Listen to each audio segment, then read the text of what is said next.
Welcome to the Rim Break Rodeo. We hope this video helps.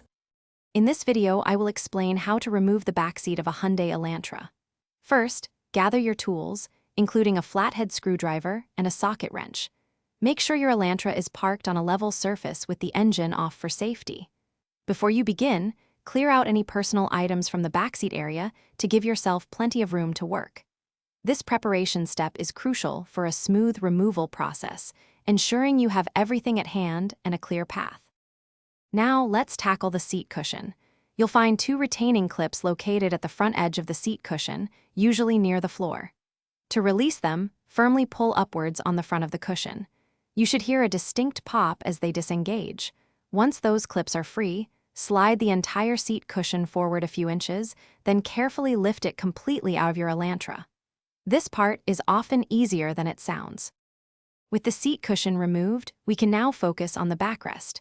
Look for two bolts at the bottom of the backrest, usually one on each side. These are often 12mm or 14mm bolts, so grab your socket wrench. Once those are unbolted, push the entire backrest upwards.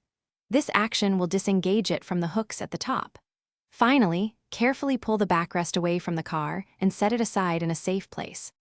To reinstall your backseat, simply reverse these steps. Start by hooking the backrest into place, then secure the lower bolts. Next, align the seat cushion and push down firmly to engage the front clips. Double-check that all clips and bolts are securely fastened to ensure the backseat is safe and stable. Remember, proper reinstallation is just as important as removal. Also, be sure to check the description for a link to the Echo Dot smart speaker and other great deals. Thanks for watching. Thanks for watching. Consider subscribing if we helped you.